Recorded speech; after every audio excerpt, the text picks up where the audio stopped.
Yo guys, welcome back to the channel. So today I am going to show you how to top up the power steering fluid and check the level on a Toyota Estima and a Toyota Previa from 1991 to 1999.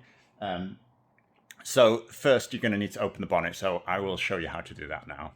You want to go to the driver's side, which is always going to be the right hand side because they only made right hand drive ones. And basically, if you go in through the driver's door and just below your ignition key, if you follow that down, there's a little handle here.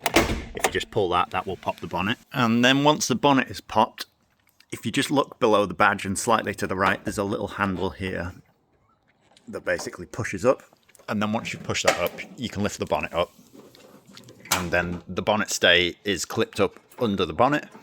And you just pull that downwards at that holder and then put it down here, and just above the headlight is where it rests. Once you've got the bonnet open, your power steering reservoir is to the left. So it's in between your screen wash one and your coolant.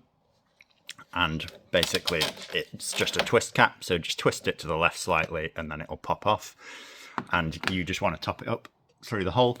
Your levels are here. So that's the minimum one. You can see there, minimum mark and the maximum mark.